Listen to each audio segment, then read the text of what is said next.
청년 여러분 안녕하세요. 안녕하세요. 예, 오늘 또 귀한 분이 이렇게 함께 하셨는데, 여기 계신 분들에게 또, 이 자리에 유튜브 생방송을 통해서 말씀을 듣고 계신 여러분들에게 하나님께서 함께 하시기를 간절히 축원합니다. 이 시간에 여러분과 함께 나눌 말씀은 인간은 왜 존귀한가 하는 제목으로 말씀을 드리려고 해요. 여러분 성경 이사야서 43장 4절 말씀에 보면은 우리 한번 같이 읽어도 되겠습니다. 시작. 내가 너를 보배롭고 존귀하게 여기고 너를 사랑하였은즉 그러셨어요. 하나님께서 우리를 보배롭고 존귀하게 여기셨다. 내가 너를 사랑하였다 그랬어요. 예. 그래서 사람들은 우리를 어떻게 보는지 모르지만 하나님은 우리를 아주 존귀하게 여겨주십니다. 그래서 인간은 존엄하다 그러는데 왜 존엄한지를 잘 몰라요. 예. 사람이 참 존귀합니다. 예. 근데 왜 존귀한 존재인지, 그거를 모르는 가운데 사람들이 자기를 좀 자존심 상하는 말을 하거나, 좀 이게 기분 나쁜 얘기를 하거나, 그러면은 화가 나죠. 사람은 뭘로 알고 그러느냐고? 예? 그렇죠? 예. 왜 우리가 화가 나겠어요? 예. 내가 존귀한 자인데, 예? 나를 무시하는 것 같으니까 기분이 나쁜 거잖아요. 예, 사실은 우리가 존귀한 존재로 지음을 받았기 때문에 우리가 존귀한 사람입니다. 인간을 그 만물의 영장이다.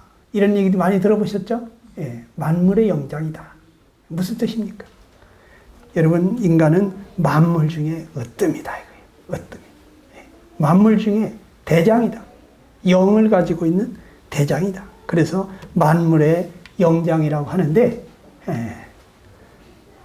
우리는 자신이 얼마나 존귀한지, 왜 내가 만물의 영장이라고 하는지 잘 모르는 가운데 살고 있습니다. 여러분들 어떤 작품이 그것이 참 굉장히 수십억, 수백억에 팔려가는 작품도 있고 또 뭐 몇만 원짜리도 있고 그렇지 않습니까? 이 작품의 가치가 어떻게 결정되는지 아십니까? 그거 누가 만들었느냐? 아주 세계적으로 유명한 그런 아주 전문가가 만들었느냐? 그냥 아마추어 풋내기가 만들었느냐에 따라서 완전히 그게 작품의 가치가 다르죠. 또 그거를 얼마나 특별하게 만들었느냐, 이것도 중요하죠. 하루 만에 만들었느냐 아니면 10년 동안 만들었느냐 다르겠죠, 가치가? 다릅니다. 10년 동안 아주 지극정성을 들여서 깊이 구상하고 설계해가지고 만들었다면 하루 만에 생각하고 만드는 거하고 비교가 되겠어요. 그렇죠? 그런데 사람은 누가 또 우리를 어떻게 만들었기에 그렇게 존귀하다고 하는지 우리 잠깐 말씀을 드리겠습니다. 성경 창세기 1장 27절을 보면요. 하나님이 자기 형상 곧 하나님의 형상대로 사람을 창조하셨다. 남자와 여자를 창조하셨다 그랬어요. 먼저는 남자를 창조하시고 그 다음에 여자를 지으셨는데, 여러분 사람을 누가 지었다고요? 하나님이 지으셨다 이거예요. 인간의 기원은 하나님이다. 존귀하신, 지존하신 하나님이. 그렇기 때문에 우리 인간은 존귀한 것입니다. 또 시편 139편 13절 이하를 보게 되면요. 주께서 내 장부를 지으시며 나의 모태에서 나를 조직하셨나이다 그랬어요. 내가 주께 감사함은 나를 지으심이 신묘막직하심이라 그랬습니다. 우리는 어머니 태를 통해서 이 세상에 태어났잖아요. 근데 하나님이 뭘 창조했느냐 이런 생각을 할 수가 있죠. 그런데 최초의 조상, 최초의 인간을 창조하신 분이 하나님이시고, 그리고 그 최초의 인간을 통해서 태어나고 이렇게 계속해서 우리까지 이 세상에 태어났습니다만은 우리가 어머니 태에서 이 오장육부가 다 만들어지는 것이 이것이 하나님이 하셨다는 거예요. 예. 주께서 내 장부를 지으셨다. 여기 뭐 위장도 있고 심장도 있고 말이죠. 예? 뭐 소장, 대장, 뭐 간장 다 있지 않습니까? 예? 오장육부 이 모든 것을 지으신 분이 하나님이시라는 거예요. 어머니 뱃속에서. 어머니가 나를 낳아주신 거는 분명하죠.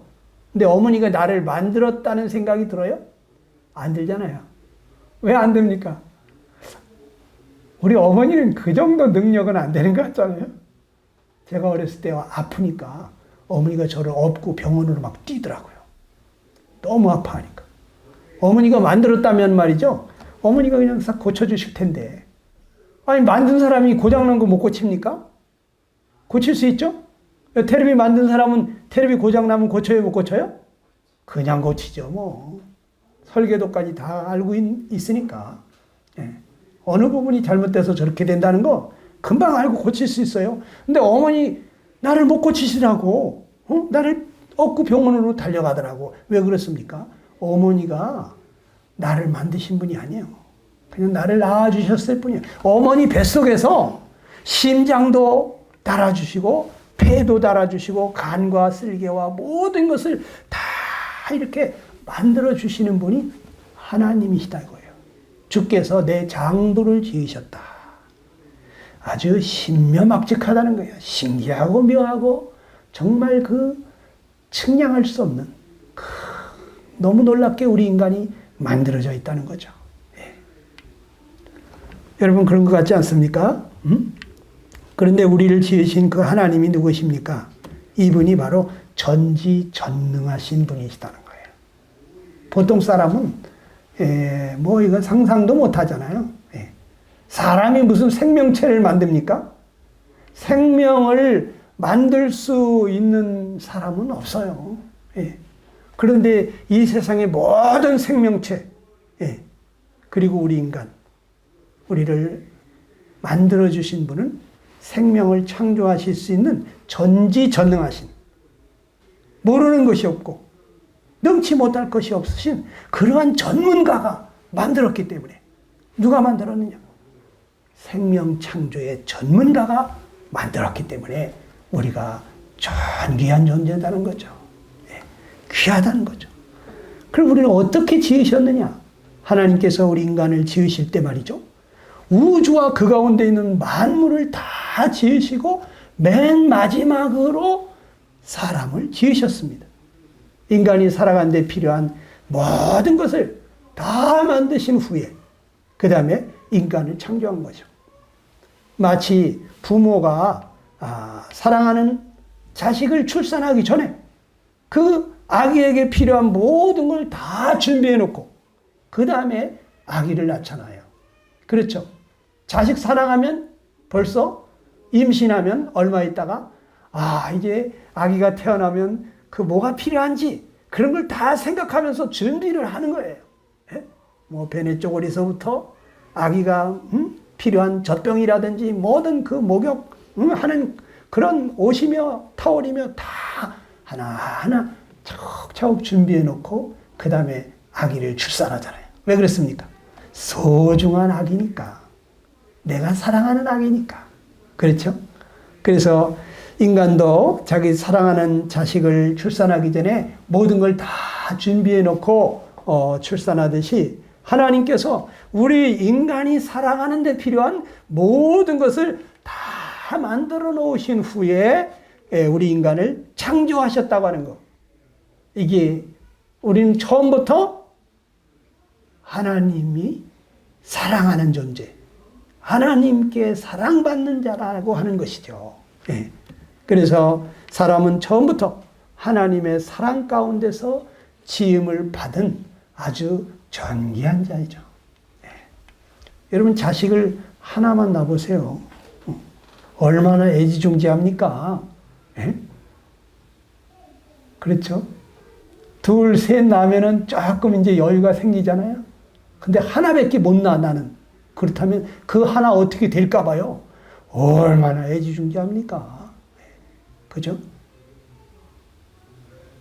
그것처럼 우리 하나님이 참 사랑하는, 사람도 자기 사랑하는 자식 잃어버릴까봐 그렇게 애지중지하는 것처럼 하나님 우리 인간을 아주 사랑하는 자식으로 창조하셨다는 거죠. 그래서 처음부터 우리는 사랑 가운데서 태어났어요. 사랑받기 위해서 태어났어요. 또 창세기 2장 7절에 보게 되면요. 여호와 하나님이 흙으로 사람을 지으셨는데 그 다음에 생기를 그 코에 불어넣어서 사람이 생영이 됐다. 이렇게 기록이 되어 있어요. 다른 만물들은 말이죠. 하나님이 말씀으로 빛이 있으라 하심에 빛이 있었고 궁창이 생겨라 궁창이 생기고 이게 말씀하시면 그대로 되는데 하나님이 인간을 지으실 때는 말이죠. 아주 흙으로 아주 정성으로 빚으시고 그 코에 생명의 기운을 불어넣으셔가지고 사람이 하나님과 같은 영적인 존재로 생영이 되었다. 영적인 존재로 하나님과 같은 그러한 영을 가진 존재로 우리가 만들어졌다는 거죠. 이것도 독특한 거죠. 우리 그냥 말 한마디로 된 게 아니에요. 핸드메이드. 하나님 직접 빚으셔서. 우리 기성품이 아닙니다. 그리고 하나님이 인간에게 말이죠. 특별한 복을 주셨는데 어떤 복을 주셨냐면 창세기 1장 27절 이하를 보니까요. 하나님이 그들에게 복을 주시며 하나님이 그들에게 이르시되 생육하고 번성하여 땅에 충만하라. 땅에 움직이는 모든 생물을 다스리라 그러셨어요. 그래서 하나님은 특별히 인간에게 복을 내리시는데 생육하고 번성해라. 땅에 충만하라. 너무 인간이 사랑스러우니까 말이죠. 어떻습니까? 아이고 너 같은 자식 하나 더 낳았으면 좋겠다. 더 가졌으면 좋겠다. 저도 이제 손녀딸을 봤는데 손녀딸이 너무 사랑스러우니까요. 그러니까 야 니를 하나 더 낳아라 이래죠. 너무 사랑스럽습니다. 사람이 부부간에도요 서로 사랑하게 되면요 이 남편은 아내를 꼭 닮은 딸을 하나 낳아줬으면 하는 기대를 가져요. 그렇죠. 그리고 또 아내는 남편을 꼭 닮은 그런 아들을 하나 낳았으면 하는 거죠. 근데 사람이 하나 낳을 때 있잖아요. 그 산통이 너무 힘드니까 뭐라 그래? 다시는 안 낳을 거야. 나 이제 다시는 안 낳을 거야. 그런데 너무 사랑스러우니까 나중에 뭐라 그래? 우리 하나 더 낳을까? 이러죠. 너무 사랑스러우면요. 그런 자식을 하나 더 낳고 싶고. 그래서 둘도 생기고 셋도 생기는 거잖아요. 하나님이 아담과 이브를 맨 처음 사람을 창조하셨는데 하나님 보시기에 너무 좋았다 그랬어요. 그러다 보니까 야, 너 같은 자식을 또 갖고 싶다. 너희들 생육해서 또 자식을 낳고 기르고 또 낳고 또 낳고 그래서 아주 번성해서 이 땅에 가득했으면 좋겠다. 얼마나 사랑스러우면 그런 얘기를 했겠습니까? 그렇죠? 예. 그래서 하나님이 우리 인간을 너무너무 사랑스러워 하시기 때문에 우리 하나님을 꼭 닮은 그러한 인간들이 많이 생겨나기를 바라셨고 그리고 뭐라 그러셨냐면 이 모든 땅에 움직이는 생물을 네가 다 다스려라. 네가 여기 총통치권다. 네가 왕이다. 네가 다 다스려라. 그러니까 인간은요. 하나님께서 만물의 영장으로 하나님과 같은 영적인 존재로 만드셨을 뿐만 아니라 왕 같은 존재로 우리를 세우신 거예요. 왕권을 우리에게 주신 것이죠. 그러니까 우리 인간은 보통 사람이 아니죠. 특별한 복을 받은 사람. 그래서 하나님은 사람을 특별한 존재로 특별한 사랑으로 지으셨고 또 특별한 지위를 왕 같은 지위를 주셨죠. 예. 사람이 말이죠. 그 진화론에서 말하는 것처럼 아메바와 같은 그런 단세포에서 이렇게 생겨난 거라고 할 것 같으면 우리가 뭐 그렇게 대단히 존귀할 게 있겠습니까? 그렇잖아요. 또 진화론에서는 뭐라고 합니까? 우리 조상이 원숭이라고 했잖아요. 원숭이가 이렇게 변해서 사람이 됐다고 그러잖아요. 네. 여러분 정말 그렇게 믿으십니까? 그런 학설이 있을 뿐인데 사람들은 그런 걸 계속 배우다 보니까 아, 진화론이 맞나 보다 이런 생각을 하는데 누가 여러분한테 아이고 원숭이 조상님을 아주 꼭 닮으셨네요. 그러면 여러분 기분 좋겠어요? 안 좋겠어요? 기분 안 좋을 거 아니에요. 원숭이 닮았다는데 기분 좋겠어요? 기분 안 좋죠. 왜 기분이 안 좋아? 조상님을 꼭 닮았다는데. 우리 양심이 가르쳐 주는 거예요. 예? 내가 원숭이 같은 그러한 짐승의 자손이 아니라고 하는 것을 내 속에서 그것을 가르쳐 주고 있는 거예요. 이 양심은요, 하나님 계신 것도 알고요, 하나님이 뭘 기뻐하는지, 뭘 싫어하시는지도 다 가르쳐 주시는 거예요, 양심은요. 예?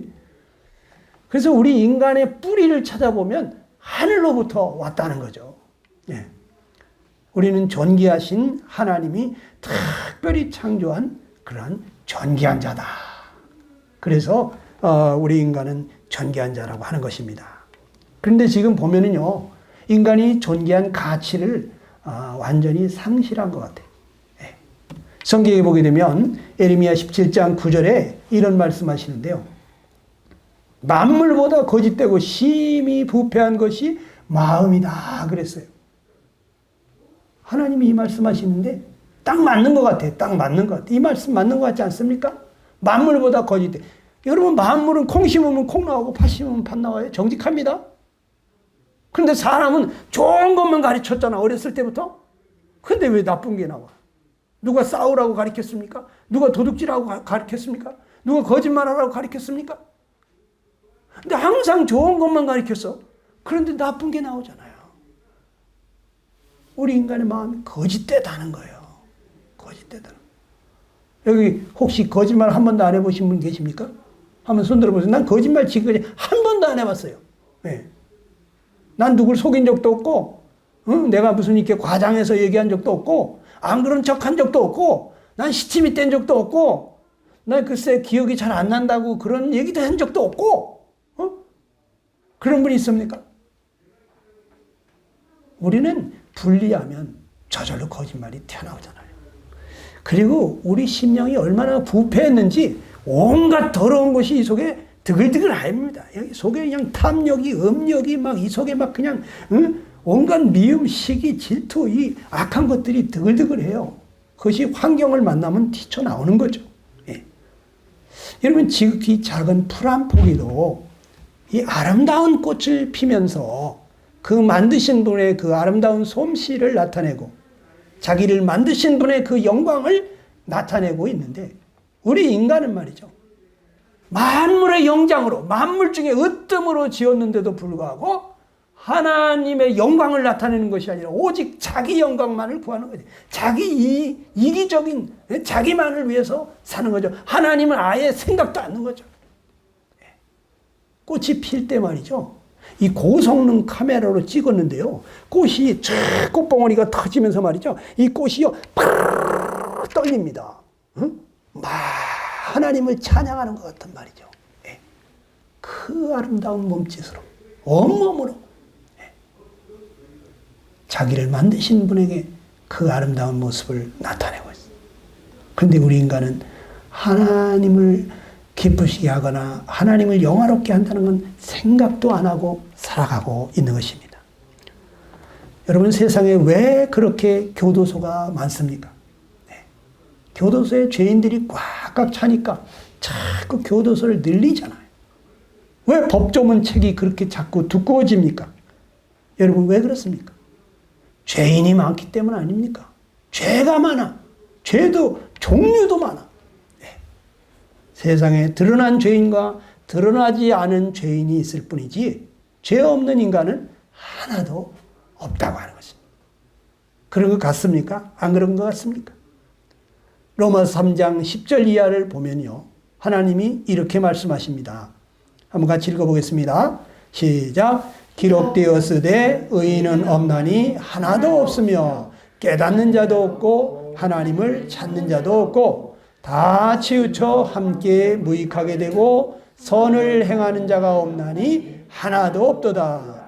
그들의 목구멍은 열린 무덤이요 그 혀로는 속임을 일삼으며 그 입술에는 독사의 독이 있고 그 입에는 저주와 악독이 가득하고 그 발은 피 흘리는데 빠른지라.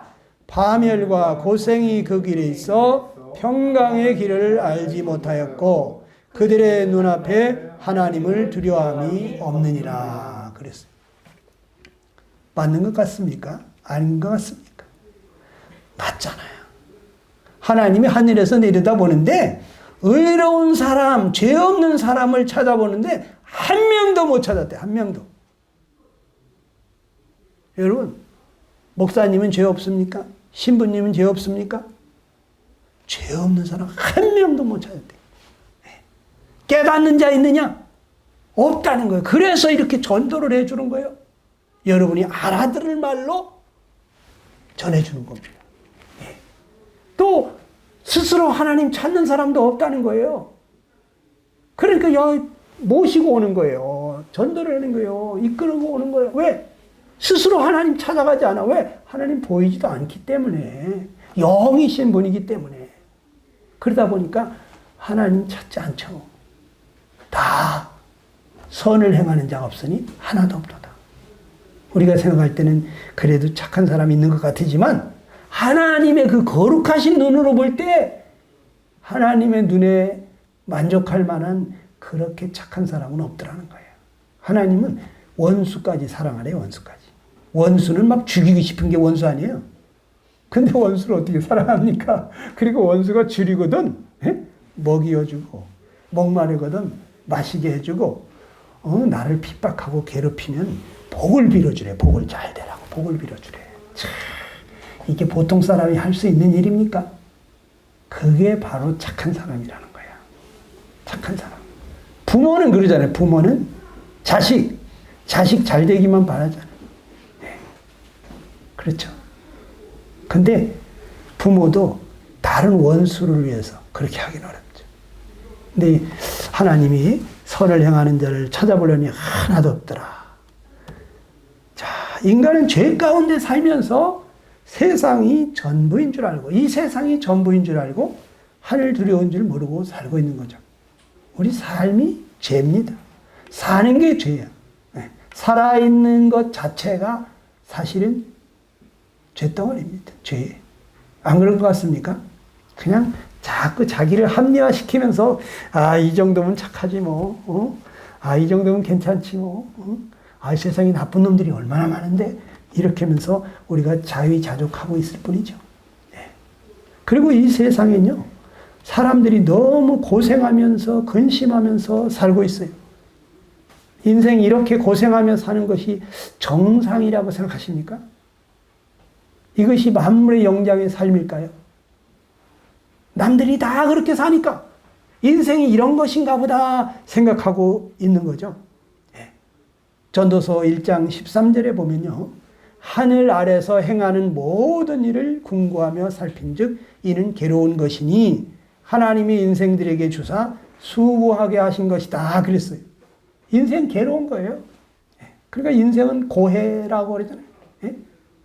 저 끝없이 펼쳐져 있는 바다에서 노젓는 뱃사공처럼 정말 끝없는 거죠. 고생이. 죽는 날까지 쉼이 없잖아요. 근심 걱정이 하루들 우리가 근심 걱정 없이 삽니까? 그런데 세상에 말이죠. 개, 돼지 같은 짐승도 내일 일을 염려하지 않고 살죠. 때 되면 주인이 바깥다 주지 않습니까? 죽을 때 죽더라도 아무 근심 걱정 없이 사는데 그런데 만물의 영장이라고 하는 우리네 인생은 하루도 근심 걱정 없이 살지를 못하니까 이게 정상이냐 이거예요. 이게 뭐가 잘못됐다는 거죠. 만물의 영장의 삶이 이런 건 아니잖아요. 그럼 왜 인간이 이렇게 됐느냐? 그 에레미야 2장 13절에 뭐라 그래요? 내 백성이 두 가지 악을 행해서 그렇다 이거예요. 그 중에 하나가 생수의 근원되는 나를 버린 거, 하나님을 버린 거. 생명의 근원이신 하나님을 떠난 거. 그 다음에 하나님 떠나서 스스로 웅덩이를 파는데, 예? 하나님 없어도 내 스스로 살아보겠다고 웅덩이를 파는데, 마치 하늘에서 안 도와줘도 내가 물을 저축해가지고 그걸로 농사 짓고 살겠다는 것 같은 거죠. 예, 내 힘으로 살아보겠다고 하는데 그 웅덩이가 어떤 웅덩이? 그 물을 저축지 못할 터진 웅덩이라고 그랬어요. 터진 웅덩이. 여러분, 웅덩이 뭐 하늘에서 비가 안 내리면 계속 그 물이 고여 있겠습니까? 빼짝 마르겠죠. 땅속으로 다 스며들어갈 거 아닙니까? 근데 우리 인간이 스스로 살아보려고 애쓰고 있지만 채워도 채워지지 않는 그 뭔가 그 공허함을 느끼는 거죠. 그러니까 뭘로다가 채워보려고, 어떤 사람은 맛있는 걸 먹으러 가볼까? 어디 여행을 갈까? 아니면 뭐 재밌는 거 없을까? 이 공허한 마음을 채워보려고 아주 애를 쓰는 거죠. 별의별 걸 다 해보는 거죠.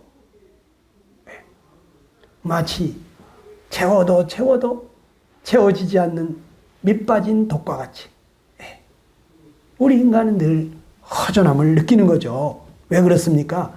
마치 물고기가 물을 떠나면 고생하는 것처럼, 어린아이가 어머니를 떠나서 살 수 없는 것 같이, 인간은 생명의 근원이신 하나님을 떠나서는 행복할 수가 없는데, 여러분, 사람의 영혼을 만족해 하실 수 있는 분은 하나님뿐인 것입니다. 아멘이십니까? 아멘? 네. 여러분, 하나님의 마음은 어떠신지 아십니까? 베드로후서 3장 9절에 보니까 시작. 주께서는 너희를 대하여 오래 참으사 아무도 멸망하지 아니하고 다 회개하기에 이르기를 원하신다 그랬어요. 하나님이 간절한 소원이 뭐냐면 우리가 회개하고 돌아오기를 원한다는 거예요. 아무도 멸망하지 않게 되기를 원한다는 거예요. 우리는요, 그냥 살면요, 멸망합니다. 그냥 죄가 많기 때문에 죄값으로 사망을 당하게 돼 있어요. 이 세상에서만 사망을 당하는 것이 아니라 죽어서 심판받고 불못에 들어가는 둘째 사망이 기다리고 있어요. 그런데 집 나간 자식 돌아오기를 기다리는 아버지처럼 말이죠. 하나님은 지금 우리를 돌아오라고, 회개하고 돌아오라고 지금 기다리고 계시다는 거죠. 어떤 아버지가 집 나간 자식을 찾는데 신문에다가 이렇게 큰 광고를 냈어요. 아들아, 아빠가 다 용서했다. 제발 돌아오거라. 부모 마음은 자식이 집 나가면 그날부터 걱정이잖아요. 오늘 어디서 잠은 제대로 자고 있나? 오늘 어디서 밥은 제대로 먹고 있나? 이게 웃음이 없어지는 거예요. 부모 마음에 이 미소가 없어져 버리는 거예요. 늘 마음에 그 자식 생각만 하는 거예요. 혹시 죽진 않았나? 어디 가서? 그러니까 아빠가 다 용서했다. 제발 돌아오라는 거예요. 집 나가면 또 집으로 돌아오기가 좀 힘들죠? 왜? 자기 지은 죄가 있으니까. 그러니까 아빠가 먼저 손을 벌리는 거야. 내가 다 용서했어. 묻지 않을게. 응? 내가 너 왜 그랬냐고. 너 응? 가지고 간 돈 어디다 썼냐고. 내가 물어보지도 않을게. 다 용서했으니까 그냥 돌아만 와라. 이게 바로 부모 마음이잖아요. 여러분 자식 낳아보신 분들은 알잖아요. 근데 하나님 아버지 사랑이 그렇다는 거예요. 하나님 품을 떠난 우리를 돌아오게 하시려고 하나님께서 독생자 예수님을 보내셔가지고 우리 죄를 다 용서해 놓으시고 돌아오라고, 그냥 돌아오라고 그러는 거예요. 이사야 44장 22절에 보니까 내가 내 허물을 빽빽한 구름같이 내 죄를 안개같이 없이 했다. 빽빽한 구름이 사라지는 것 같이, 안개가 사라지는 것 같이 그렇게 없이 했다 이거예요. 내 죄를. 너는 내게로 돌아오라. 내가 너를 구속했다. 내가 너 다 용서했으니까. 내 아들 저 십자가에 달려서 그 아들이 내 모든 죄를 다 담당함으로 내 모든 죄를 다 해결했으니까 이제 그냥 돌아만 오라는 거예요. 얼마나 감사한 일입니까? 여러분 로마서 5장 8절에 보게 되면 이런 말씀하시는데 우리 한번 여기 잘 주목하시고 한번 보시기 바랍니다. 시작. 우리가 아직 죄인 되었을 때 그리스도께서 우리를 위하여 죽으심으로 하나님께서 우리에 대한 자기의 사랑을 확증하셨느니라. 우리가 아직 죄 가운데 살고 있었을 때 하나님께서 그리스도 그 아들 예수님을 보내가지고 우리를 위해서 대신 죽게 하심으로써 하나님께서 우리를 얼마나 사랑하시는지 우리에 대한 당신의 사랑을 확증하셨다. 말로만 사랑한 게 아닌데 부모는 자식 사랑하는데 말로만 사랑할 때가 있죠. 자식이 너무 아프면 뭐라 그럽니까? 아이고 너 그렇게 아파서 어떡하니? 아이고 내가 대신 아팠으면 좋겠다. 그러잖아요. 근데 말뿐이지 마음뿐이지 대신 아파줄 수가 없잖아. 그런데 하나님은 그 아들 예수님을 보내가지고 대신 아파주시고 대신 나를 대신해서 고난받으시고 죽어주시면서 날 사랑하셨다는 얘기죠. 얼마나 사랑하시면 나를 위해서 그렇게 뻘거벗긴 채 질질 끌려다니며 채찍에 맞으며 그 고난을 받았겠습니까? 여러분 하나님이 정말 사랑하십니다. 우리 예수님 여러분 너무 사랑하십니다. 여기 에스겔서 18장 23절에 보면 이런 말씀하시는데 주 여호와의 말씀이라 내가 어찌 악인이 죽는 것을 조금인들 기뻐하랴. 그가 돌이켜 그 길에서 떠나 사는 것을 어찌 기뻐하지 아니겠느냐 그랬어요. 여러분 사람은요 악인이 죽는 걸 보면요 에이 그 인간 또 죽을 짓을 했겠지. 제가 이게 저기 그 강력계 형사님 강력계 부장 그 부장 형사를 하는데 어디서 또 누가 죽었다 그랬더니 사람 죽을 때는 다 이유가 있어요 그러더라고. 그 양반이 하도 강력계 그 범죄 그 죄인들을 잡다 보니까 누가 칼 맞아 죽었다 그러면 그거 그냥 죽은 게 아니래. 뭔가 죽을 짓을 했다는 거야. 그 우리는 어떤 흉악무도한 그러한 죄인이 그냥 죽으면 저거 잘 죽었어 이런 생각도 나잖아요. 근데 하나님은 안 그렇다는 거예요. 하나님은 악인이 죽는 것을 조금인들 기뻐하겠느냐. 하나님은 우리를 너무 사랑하시는 거예요. 여러분 어떤 부모가 자기 자식 죽는 거 좋아하겠어요? 아무리 못된 자식이라도요. 그 자식 죽으면요. 통곡을 합니다. 오열을 합니다. 하나님 아버지 마음이 그런 마음이에요. 그래서 하나님이 요한일서 4장 9절에 이렇게 말씀하시는데 하나님의 사랑이 우리에게 이렇게 나타난 바 되었으니 하나님이 자기의 독생자를 세상에 보내심은 그로 말미암아 우리를 살리려 하심이라 그랬어요. 우리가 죄 때문에 이제 멸망하게 됐으니까 우리의 죄를 해결해 주시고 우리를 살리려고 하나님이 독생자를 보냈다는 거예요. 나 대신 죽으라고 내 죄를 대신해서 그분이 형벌 받으시라고 그 아드님 독생자를 보내셨다는데 여러분 독생자가 누굽니까? 사랑하는 아들이잖아요.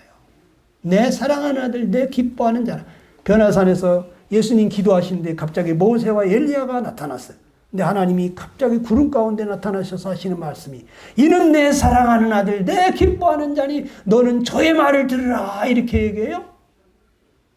그리고는 모세도 데려가고 엘리야도 데려가고 오직 예수님만 나와 있어요. 이게 뭘 얘기하는 겁니까? 이 예수님이 내 사랑하는 아들, 내 기뻐하는 자다. 너희는 그의 말을 들으라는 거예요. 예수님 말씀을 들으라. 그 사랑하시는 눈에 넣어도 아프지 않을 그 사랑하는 아들을 여러분과 나를 대신해서 죽게 하시면서 우리를 구해 주시려고 했다면 하나님이 우리를 얼마나 사랑하시는 거냐 이거예요. 여러분 깊이 생각해 보셔야 됩니다. 또 이분이 누굽니까? 독생자는 하나뿐인 외아들이에요. 이 아들이 죽게 되면 온 우주를 다 찾아봐도 하나님에게는 더 이상 아들이 없어요. 둘째도 셋째도 없어요.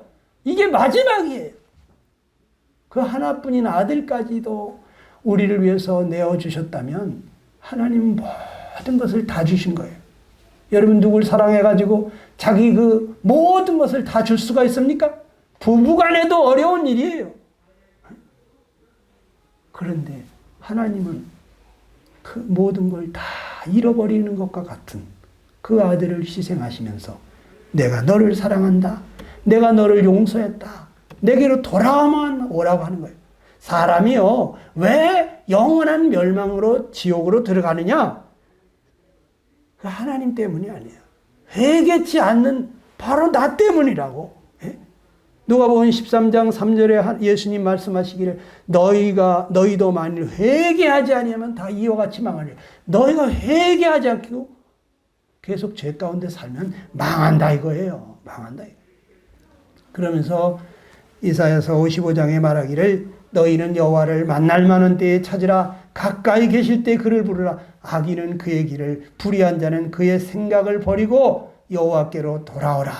그리하면 그가 긍휼히 여기시리라. 우리 하나님께로 돌아오라. 그가 너그럽게 용서하시리라고 했어요. 돌아오라, 돌아오라. 내가 다 용서했다. 돌아만 오라고 하시는 거예요.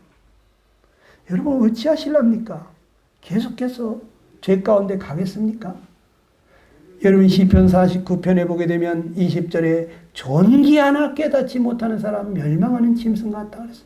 하나님 우리를 존귀하게 지으셨지만 만물의 영장으로 지으셨지만 내가 주인이 누군지도 모르고 내 생명의 주인, 내 생명의 은인이 누군지도 모르고 죄 가운데 살고 이 세상이 전부인 줄 알고 살다가 죽으면 여러분 짐승이나 다름없다. 멸망하는 짐승이나 다름없다. 여러분 어찌하실랍니까? 마지막 한 말씀만 드리겠습니다. 요한계시록 3장 20절에 보면 볼지어다 내가 문 밖에 서서 두드리노니 누구든지 내 음성을 듣고 문을 열면 내가 그에게로 들어가 그와 더불어 먹고 그는 나와 더불어 먹으리라 그랬어요. 여러분 이 시간 기도합시다. 잠시 눈을 감으시고 이 시간 기도할 때 여러분 오늘 들은 말씀을 생각하면서 하나님 저를 사람으로 태어나게 해주신 것을 감사합니다. 만물의 영장으로 나를 지어서 이 땅에 태어나게 해주신 것을 감사합니다. 그러나 하나님 저는 하나님을 찾지도 않고 구하지도 않냐고 나와 내 가족밖에 모르면서 이기적인 삶을 살아왔습니다. 하나님 내가 죄인입니다. 하나님 나를 받아주시옵소서. 하나님께로 내가 돌아옵니다. 하나님 나를 불쌍히 여겨 주옵소서. 내 모든 죄를 용서하시고 내가 너의 죄를 다 용서했다. 빽빽한 구름에 사라진 것 같이 안개가 사라진 것 같이 내 죄를 없이 하였으니 너는 내게로 돌아오라 하시오니 하나님 감사합니다. 예수님 감사합니다. 내 죄 때문에 그렇게 대신 형벌 받아주셔서 참으로 감사합니다. 내 생명의 은인입니다. 지금 내 마음속에 와주십시오. 지금 제 마음속에 주인이 되어주십시오. 여러분 잠깐 기도하시기를 바랍니다. 각자 기도하시기를 바랍니다.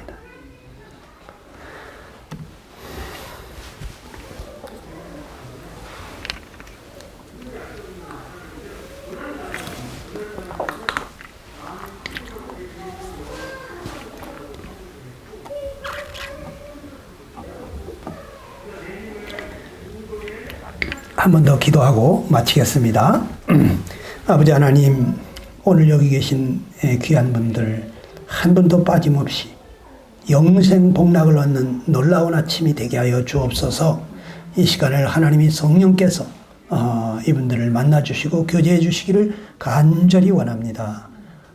또 유튜브를 통해서 말씀을 생방송으로 들으신 분들 각처에서 주님 앞에 진지한 마음으로 기도하고 회개하고 하나님께로 돌아오는 놀라운 역사가 있게 하옵소서. 우리 주님 예수님의 이름으로 기도하옵나이다. 아멘.